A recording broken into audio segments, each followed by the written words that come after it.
오늘은 이제 우리 한국 교회가 맥주 감사 주일로 지키는 날입니다. 우리 교회는 다음 주일에 지키도록 하겠습니다.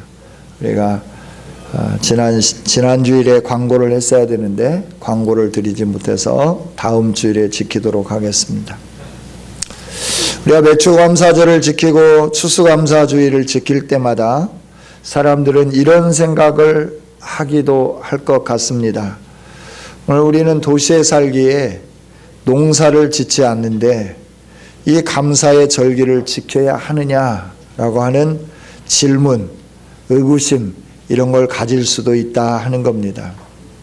그런데 이 맥주 감사 주일을 비롯한 감사 주일의 진정한 의미는 어떤 농사를 지어서 곡식을 거두어서 그 곡식 때문에 하는 것이 아니라 우리의 삶에 지속적으로 역사하셔서 우리의 삶에 필요한 것들을 공급해 주시고 함께 해 주시는 하나님의 은혜에 감사드리는 것, 이게 감사주일의 의미입니다.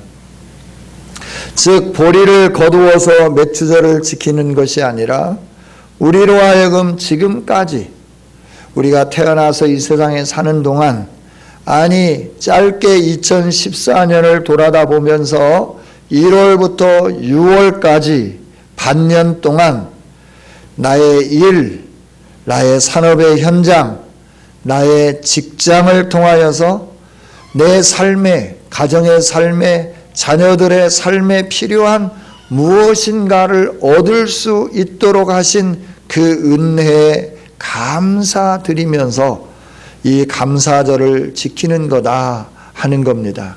그래서 저와 여러분이 이 감사절을 지킬 때마다 매번 하나님이 나에게 이런 은혜를 주셨구나. 내가 이런 은혜를 받았음에도 불구하고 하나님께 이렇게 감사하지 못했구나. 이것들을 느끼면서 늘 하나님이 베푸신 은혜 앞에 겸손하게 감사하는 우리 모두가 다 되어지기를 원합니다. 우리가 감사주일을 맞이할 때 그 언제는 하나님의 은혜에 대해서 생각하지 않겠습니까마는 특별히 감사주일을 앞두고는 우리가 하나님의 은혜에 대해서 깊이 묵상하는 우리 모두가 되어야 돼요. 한 주간 동안 하나님 나에게 베푸신 은혜가 얼마나 큰지, 얼마나 무한한 건지 우리들이 늘 묵상하면서 그 하나님이 주신 은혜에 합당하게 저와 여러분들이 감사해야 된다 하는 것이죠. 우리는 하나님이 베푸신 은혜가 너무나 많고 크기 때문에 하나님이 베푸신 은혜를 은혜로 여기지 못할 때가 너무 많다라고 하는 거예요. 그리고 그냥 지나가게 되는 거예요. 여러분, 운전을 내가 잘해서 사고가 안 나나요? 나를 지켜주신 은혜 감사하는 우리 모두가 되기를 원합니다. 여러분, 하루에 암의 세포가 몇 개가 발생한다고요? 300개. 300개의 암세포가 우리 몸 구석구석에 형성이 되는 거예요. 생기는 거예요. 그러다 이게 자연스럽게 없어지는 거예요. 이 300개의 암세포가 안 없어지고 우리 몸에 붙어서 기생충처럼 자라기 시작한다고 하면 우리는 정말 무서운 질병의 고통 속에 살아가게 되는 거예요. 이게 있다가 그냥 자연스럽게 소멸되도록 해주시는 이 은혜 얼마나 감사한가요? 할렐루야, 할렐루야. 예, 그렇죠. 우리가 숨 쉴 수 있고, 예, 과학책을 좀 보니까 이 세상의 공기가 산소와 이산화탄소의 비율이 정해져 있어요. 이산화탄소가 75% 이상이 돼야 돼요.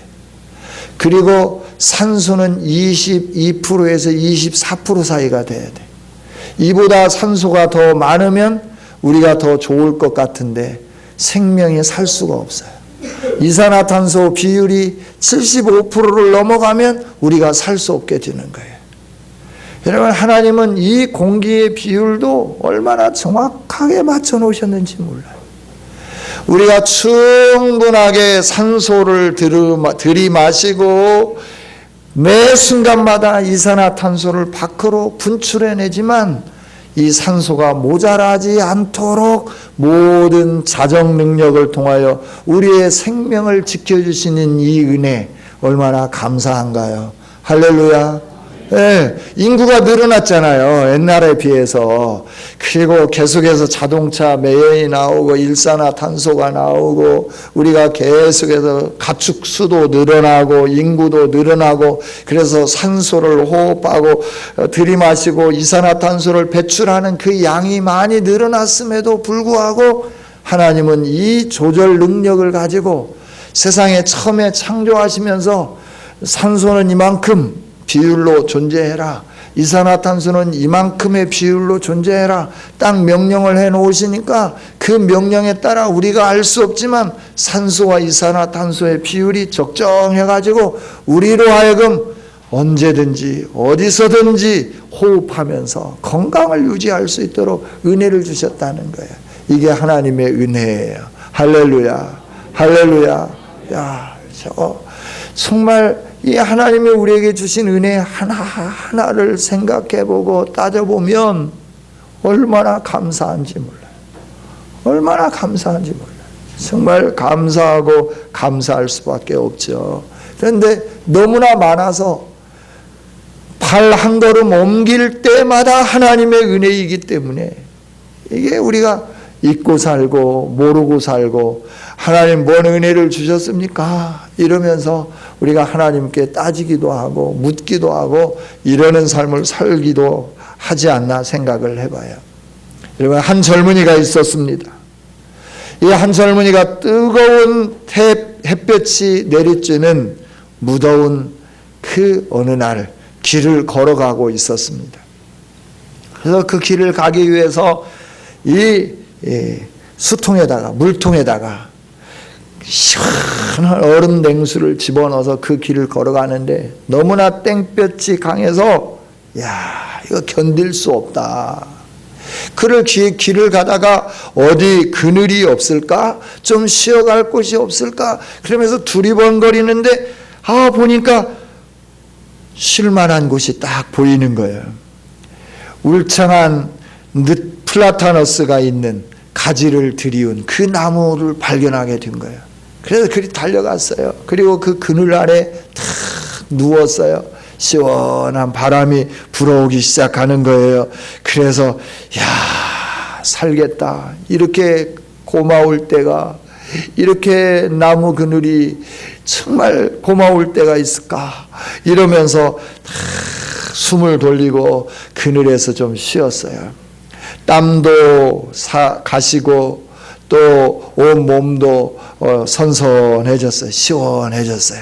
그래서 젊은이가 이 무성한 프로토너스 나무를 이렇게 올려다 보면서 이렇게 말하는 거예요. 참 나무 크기만 했지 볼품도 없고 사람들에게 쓸모없는 나무구만, 이렇게 투덜거렸다 하는 겁니다. 그럴 때 나무가 이렇게 말했다고 하는 거예요. 참, 지금까지 내 그늘에서 땀을 식히고 편안히 쉬었으면서 나보다 쓸모가 없다고? 정말 은혜를 모르는 청년이구만, 이랬대요. 여러분, 이 이야기 속에 젊은이가 플라토너스의 고마움을 모른 채 나무를 무시하고 멸시하고 자기에게 가져다 준 시원한 그늘을 잊어버린 채 너는 우리 인간들에게 별로 볼품없는 나무다라고 하는. 그렇죠. 플라타너스 나무를 가지고 가구를 만듭니까? 플라타너스 나무를 가지고 무슨 분재를 만들고 목재를 만들어서 씁니까? 그건 아니잖아요. 플라타너스 나무 그거 잘라서 불쏘시개 감으로나 쓸까요? 불쏘시개 감으로도 잘 쓰지 않는 그런 나무죠. 그러나 여름날 그 젊은이에게 시원한 그늘을 제공해 주었는데 그 고마움을 모른 채 불평을 했던 것처럼 오늘 우리도 주님의 희생과 하나님 아버지의 복주심이 풍성하지만 감사하지 못한 채 살아가고 있지는 않는지 우리의 자신들을 오늘 이 시간에 한번 돌아봤으면 좋겠습니다. 여러분, 우리가 하나님의 은혜가 아니면 살 수 없어요.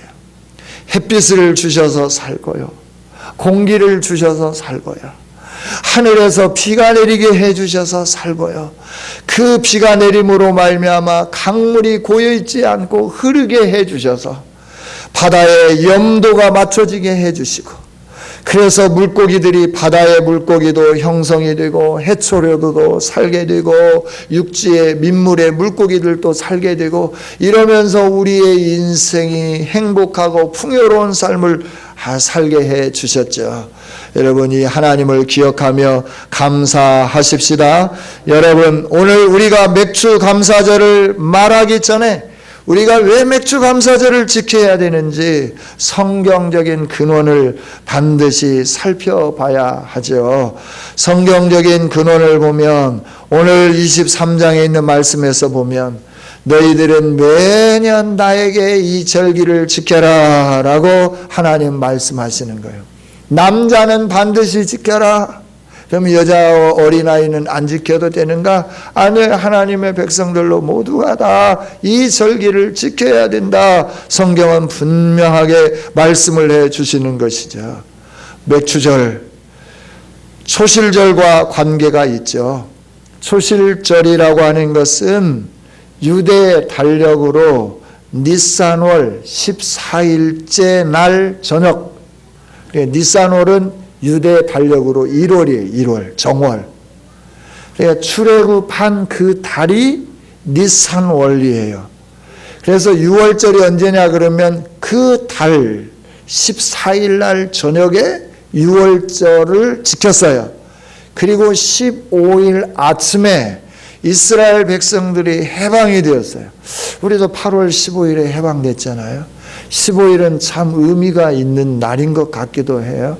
여러분, 1월 15일에 유대인들이 애굽에서부터 이렇게 해방이 되었어요. 그 6월절을 지키고 난 첫 안식일, 그 안식일을 지키고 바로 다음 날 새벽에, 그러니까 14일이 금요일일 수도 있어요.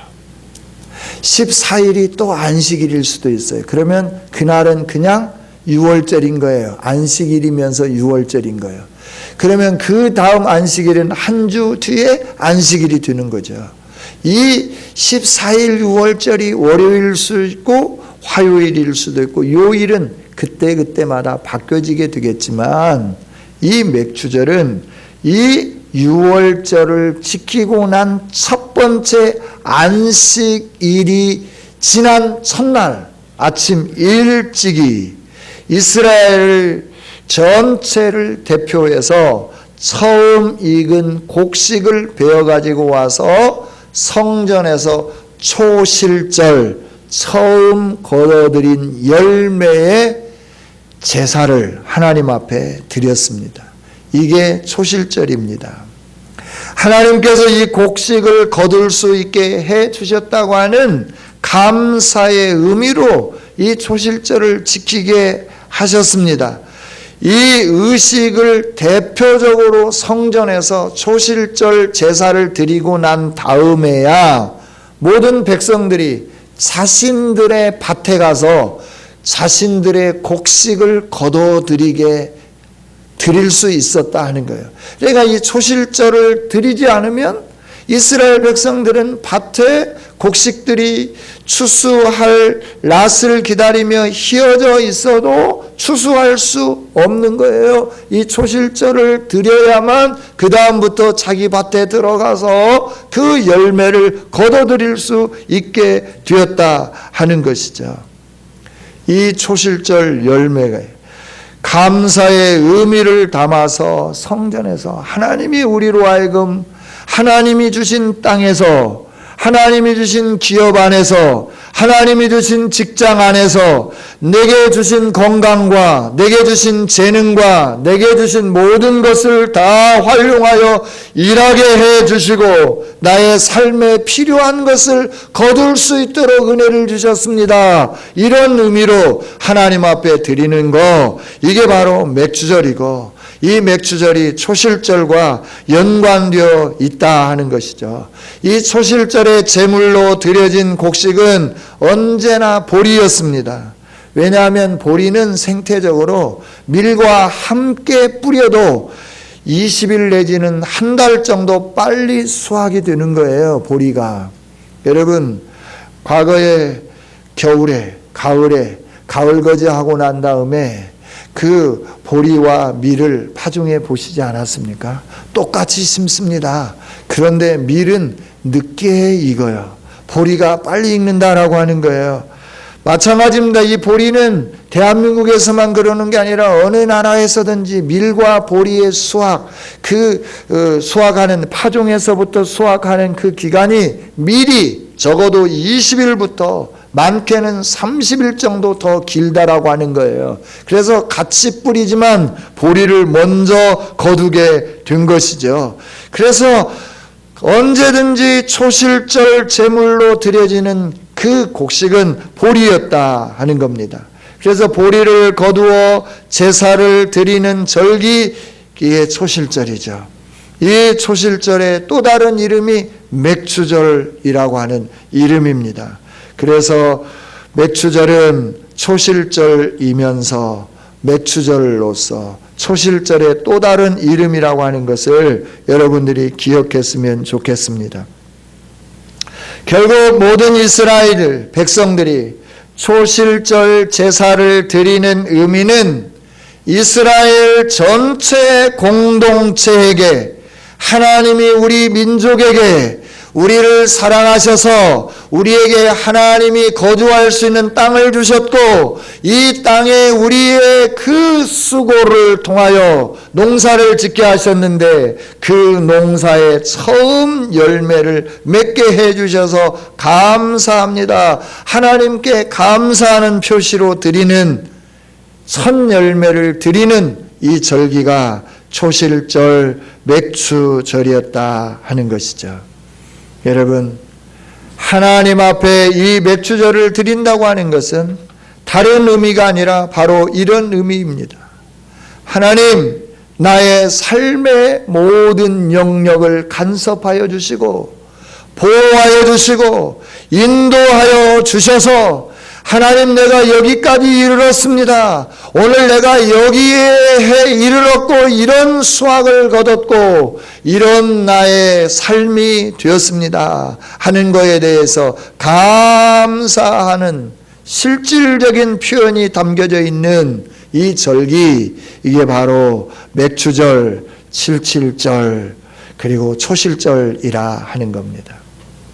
우리나라 기독교에서 지키는 맥추절의 시기는 이 6월절 이스라엘에서 지키는 시기하고는 좀 차이가 있습니다.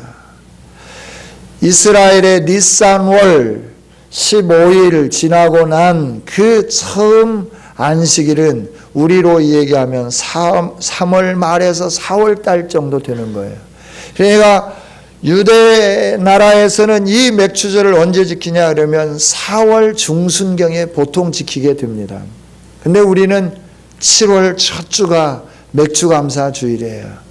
왜냐하면 이게 우리나라에는 4월 달에는 보리가 익지도 않을 뿐만 아니라 이제 바닥에서 성장하느라고 애를 쓰는 그런 시기죠.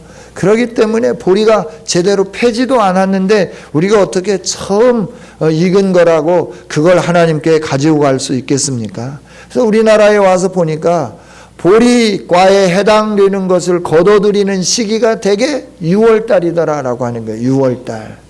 그래서 6월달에 거둬들이는데 언제까지 거둬들이냐면 하지 때까지 거둬들입니다. 6월 21일까지. 그때까지 거둬들이고 나는데 그때는 언제냐 그러면 농번기 중에서 가장 바쁜 농번기예요. 보리를 거둬들일 뿐만 아니라 또 뭘 하죠? 모내기를 해야 되는 겁니다. 보리를 거둬들이고 바로 물 집어넣고 노타리 치고 그래서 거기에다가 모내기를 해야 되는 시기가 바로 6월이에요. 그래서 모내기는 늦어도 언제까지 해야 되냐 그러면 하지 때까지는 모내기를 해야 돼요. 그 이후로 모내기를 하면 농사가 제대로 되지 않습니다. 요즘에는 보리를 심지 않기 때문에 모내기를 일찍 하기 시작하죠. 대개 5월이면 거의 모내기가 다 끝나는 것 같습니다. 좀 늦으면 6월 초순까지는 가지만 대개 5월 달이면 모내기가 다 끝나버리는 시대가 오늘 우리가 살아가는 시대인데, 그래서 선교사님들이 와서 복음을 증거하고 하나님이 지키기를 원하는 이 절기를 지키면서 하나님이 주신 은혜에 감사하면서 살아야 되겠는데, 우리가 4월 달에 지킬 수가 없는 거야. 보리가 추수되지 못했기 때문에, 미리 추수되지 못했기 때문에. 그래서 이 모든 농번기에 한 고비를 넘기고 하나님 앞에 하나님이 주신 은혜를 되돌아보면서 감사할 수 있는 그 날짜가 언제냐? 계산을 해보니까 7월 첫 주더라라고 하는 거죠. 그래서 매년 7월 첫 주일을 하나님 앞에 이 맥주 감사주일로 지키는 절기로 정해놓고 한국 교회가 계속해서 역사적으로 100여 년이 넘도록 이 날을 맥주 감사주일로 지키게 된 줄 믿습니다. 할렐루야. 그렇습니다. 날짜가 언제이든 그 부분이 그렇게 중요한 것은 아닌 것 같습니다. 우리가 이 맥추절을 지킨다고 하는 것이 참 중요한 것 같습니다. 왜 맥추절을 지켜야 하는지 이 사실을 아는 것이 더 중요한 것 같습니다. 이 맥추절을 지키는 것은 하나님이 나에게 베풀어 주신 은혜에 대하여 감사하는 의미로 이 맥추절을 지키는 것입니다. 할렐루야. 할렐루야. 그리고 믿는 성도라고 하면 모두가 다 이 맥주 감사주의를 지켜야 하는 겁니다. 어린아이도 지켜야 되고 나이 드신 어르신들도 지켜야 되고 한참 젊은 젊은이들도 지켜야 된다 하는 겁니다. 여러분, 하나님께 감사를 표하는 이 맥주 감사주일, 하나님이 베푸신 은혜를 기억하면서 하나님 내게 이런 은혜를 주셔서 감사합니다, 감사합니다, 감사합니다 이러면서 하나님께 최선을 다하여 이 절기를 지킬 수 있는 아름다운 우리 교우들이 되어주시기를 주님의 이름으로 축원합니다. 그렇습니다. 그런데 우리가 하나님, 우리는 뭐 보리도 안 파송하고 뭐 이러는데 우리가 이 맥주절을 지켜야 돼요? 뭐 하나님 뭐 도와준 게 뭐 있어요? 내가 노력해서 이 많은 것들을 다 얻었지. 그렇잖아요. 내가 열심히 공부해서 대학 들어갔고 대학에서 공부 열심히 해서 좋은 직장에 취직했고 내가 좋은 직장에 다니면서 이 월급을 얻은 거지 하나님 뭐 나에게 뭐 주신 거 있어요? 네, 주셨죠. 여러분에게 생명을 주셨습니다. 할렐루야. 우리가 재물을 잃으면 조금 잃는 겁니다. 명예를 잃으면 많이 잃는 겁니다. 건강을 잃으면 모두를 다 잃는 겁니다. 여러분 이 사실을 아십니까? 아시죠? 돈은 없어지면 또 벌면 되는 거예요. 있다가도 없고 돌고 도는 게 돈이에요. 그래서 돈 그런 거예요. 돈다. 돈은 돌게끔 되어 있어요. 내게 들어온 돈이 계속 내 안에 머물러 있을 거냐라고 하는 거예요. 아니다라고 하는 거죠. 그래서 사람들이 불안한 거예요. 그래서 우리나라에 이렇게 뭐 건물 짓고 땅 사놓고 이게 너무나 불안하니까 좀 안정적인 나라가 없을까? 전쟁도 일어나지 않는 나라 어디 없을까? 알고 보니까 미국이네. 그래서 막 하와이에다가 그 비치타운에 아름다운 땅에 막 그 넓은 땅을 사가지고 거기다가 건물도 짓고 막 이러면서 빌라도 세우고 또 맨하탄에 막 빌딩을 사가지고 막 그 빌라를 사서 막 꼭대기층 막 전망 좋은데 막 거기에다가 투자하고 막 이러면서 사는 거예요. 여러분, 우리의 생명을 주신 분이 하나님이십니다. 할렐루야. 여러분 건강을 책임지고 여러분이 운동하고 여러분이 음식을 잘 먹고 그래서 여러분이 건강하고 생명이 있다고 생각하면 안 되는 거예요. 아무리 건강해도 우리가 음식을 입에서 씹어서 목구멍으로 넘겨서 식도를 통하여 위장까지 가는데 이 식도가 뭐가 있냐면 그 음식이 들어갈 수 있도록 이 운동을 해줘야 되는 거예요. 이렇게. 음식이 들어오면 그 음식이 그냥 가만히 내려가는 게 아니라 꼴깍 삼키면 이 식도라고 하는 게 계속해서 음식이 위장까지 도달할 수 있도록 이 운동을 해주는, 근육 운동이 스스로 저절로 되는 거예요. 그래서 이 위에 딱 들어오면 위에서부터 쫙 눌러주면 밑으로 가면 그 다음에 눌러주고 우리는 느끼지 못하지만 식도가 이런 운동을 해서 음식이 위장에 도달하게 되는 거예요. 위장에 도달하면 위장은 음식이 왔구나 그러면 그때부터 위장이 또 이렇게 막 움직이기 시작하는, 이 컨베이어 벨트가 돌아가면서 센서에 의해서 이 모든 것이 작동하듯이 완전히 오토매틱 시스템. 그래서 우리가 음식을 보고도 이 손에 힘이 없으면 이거 먹을 수가 없는 거예요. 입이 있고 식도가 있고 다 있지만 이 목구멍이 삼켜지지 않으면 이 음식을 아무리 씹어도 이게 넘어가지 않아요. 여러분 그런 걸 경험해 보셨습니까? 건강이 연약해져서 음식을 아무리 씹어도 목구멍에 삼켜지지 않는 그 아픔을 경험해 보셨느냐고요. 하나님이 우리에게 얼마나 신묘막측하게 은혜를 베풀어 주시고 우리가 생존할 수 있도록 그 많은 것들을 다 허락해 주셨는지 모른다라고 하는 거예요. 심장에서부터 이 펌프질을 해가지고 이 압력으로 우리 심실과 심방에 있는 피, 좌심방, 좌심실, 우심방, 우심실에 있는 이것들이, 근육들이 다 이렇게 박자에 맞춰서 착착착착 돌아가면서 이게 이렇게 움직이는 거예요.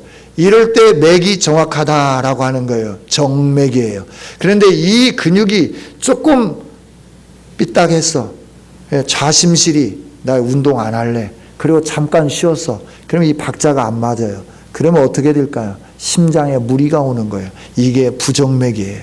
심장이 제대로 착착 뛰어야 되는데 부정하게 일정하게 뛰지 않으면서 뛰었다가 이러니까 통증이 오는 거예요. 가슴이 아파가지고 이 통증은 부정맥의 통증을 겪어보신 분들은 그 산모들의 이 해산하는 고통보다도 더 힘든 것 같아요. 통증이면 정신이 없어요.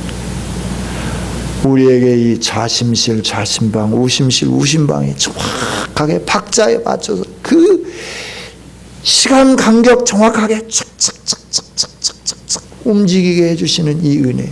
그래서 내가 건강해서 일하는 거예요. 뇌 안의 세포들, 이 세포들이 계속 머물러 있으면서 뇌 안에 기억 창고에 기억되어 있고 응용할 수 있게 하고 전두엽과 후두엽과 측두엽이 함께 발달되어서 이것들을 활용하고 사용할 수 있도록 움직일 수 있도록 이렇게 은혜를 주셔서 내가 건강한 몸을 유지하고 내가 기억하고 내가 공부하게 되고 내가 활동하게 되고 내가 영업하게 되고 내가 직장에서 잘한다고 칭찬받게 되고 승진하게 되고 그래서 내가 월급을 받게 되고 살아가게 되는 것, 이 모든 것이 다 하나님의 은혜인 줄 믿습니다. 이 은혜를 우리가 깊이 생각해야 돼요. 이 은혜를 우리가 깊이 생각해야 돼요. 우리가 노력해서 얻은 것 같지만 하나님께서 우리의 삶 속에 하나님의 은혜를 베풀어 주시지 않는다고 하면 우리는 한시도 살 수 없어요. 저와 여러분의 삶 속에 하나님께서 긍휼을 베풀어 주시지 아니하고 우리 안에 있는 죄악, 머리토락만한 죄악만 있을 때마다 그때 공의로 심판하신다고 하면 우리가 어떻게 생존할 수 있겠습니까? 우리는 다 죽어야 되지 않겠어요? 그런데 하나님이 긍휼을 베풀어 주시고 은혜를 베풀어 주시고 죄를 범했음에도 불구하고 회개할 수 있도록 기회를 주시고 인내하시고 기다려 주시는 이 은혜, 우리의 육체가 건강할 수 있도록 내 안에 있는 혈압도 일정하게 만들 뿐만 아니라 이 펌프질을 하는 압력이 그렇게 세지만 실핏줄에 와서 그 가느다란 실핏줄 바늘만 살짝 해도 피가 솟구치는 실핏줄, 이 실핏줄이 심장에서 그 압력으로 동맥을 통하여 쫙 밀어주지만 그 압력으로 밀려온 피가 이 실핏줄이 터지지 않고 자연스럽게 돌아서 그 다음에 정맥을 통하여 올라가는데 정맥은 뭐 이렇게 힘이 없어, 정맥에는. 그래서 이 펌프질을 해도 이 실핏줄을 통하여 그 다음에 올라가는 정맥마다 피가 역류하지 못하도록 이게 밸브들이 있어요, 밸브들이. 그래 피가 역류하지 않는 거예요. 뭉치지 않는 거예요. 그래서 이게 다 심장으로 제대로 돌아갈 수 있도록 해주는 이런 놀라운 하나님의 은혜를 우리가 생각하면서 하나님 내가 수고했고 하나님 내가 노력했고 내가 열심히 공부했고 내가 이렇게 해서 했는데 뭘 감사하라고 하시오라고 하는 이런 소리를 집어넣으면서 하나님이 내게 생각할 수 있도록 움직일 수 있도록 볼 수 있도록 말할 수 있도록 들을 수 있도록 호흡할 수 있도록 삼킬 수 있도록 움직일 수 있도록 신경계통도 정상으로 모든 계통이 정상으로 되게 해주셔서 내가 이런 일을 할 수 있었구나 라고 감사하면서 감사할 수 있는 우리 모두가 되기를 원합니다. 내가 얻는 모든 것 그 어느 것 하나도 하나님의 은혜 아닌 게 없어요. 다 하나님의 은혜. 하나님이 이른 비와 늦은 비의 은택을 주셔요. 때를 따라 하나님이 역사해 주시고 간섭해 주시고 이래서 저와 여러분에게 오늘 살 수 있게 해 주셨고 이런 은혜가 있게 해 주셨다는 거예요. 뿐만 아니라 우리가 일반적으로 이렇게 살 수 있는 은혜뿐만 아니라 저와 여러분에게는 예수 그리스도를 보내주셔서 잃어버렸던 하나님의 자녀의 권세가 회복되는 은혜를 주셨으니 얼마나 감사하냐 하는 겁니다. 내가 얻지 못해도 내가 남들보다 더 부유하지 못해도 하나님이 나에게 주신 그 은혜, 하나님이 나에게 주신 그 큰 사랑 이루 말할 수 없잖아요. 십자가 나의 모든 죄를 다 사해 주시고 그 예수님을 믿음으로 말미암아 하나님의 자녀가 되는 권세를 주셨어요. 하나님의 자녀가 되는 권세. 그 자녀가 되었기 때문에 우리가 하나님 나라를 기업으로 이어받게 되는 것이고 예수님처럼 부활의 소망이 있는 것입니다. 할렐루야. 할렐루야. 일반적인 은혜뿐만 아니라 우리는 특별한 은혜까지 주셨습니다. 이 특별한 은총까지 받은 우리들이 어찌 하나님이 말씀하신 이 말씀에 우리가 불순종할 수 있겠습니까? 성도 여러분, 다음 주일에 저와 여러분이 맥주감사주일로 지킬 때 이 은혜에 감사하고 감격하면서 하나님을 기쁘시게 하나님을 감동하시게 할 수 있는 이 아름다운 절기로 지킬 수 있기를 주님의 이름으로 축원합니다. 하나님 감사합니다. 우리에게 은혜 베풀어 주신 그 하나님을 기억하며 하나님이 주신 절기를 지키기를 원합니다.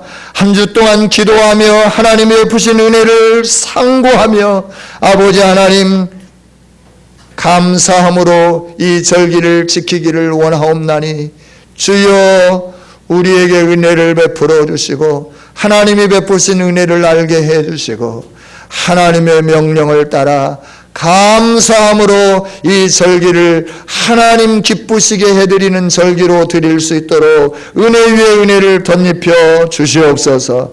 하나님 사랑합니다. 하나님 찬양합니다. 하나님 영광을 받아 주시옵소서. 하나님 우리의 일생을 책임져 주시고 오늘 말씀처럼 그 어떠한 것도 우리를 해하지 못하도록 하나님의 사자를 우리의 앞서 보내어서 우리를 보호하여 주시고 우리의 삶 가운데 필요한 모든 것들을 거둬들일 수 있도록 은혜 위에 은혜로 덧입혀 주시옵소서. 이렇게 복 주실 하나님께 영광을 올려드리며 예수님 이름으로 기도하옵나이다. 아멘.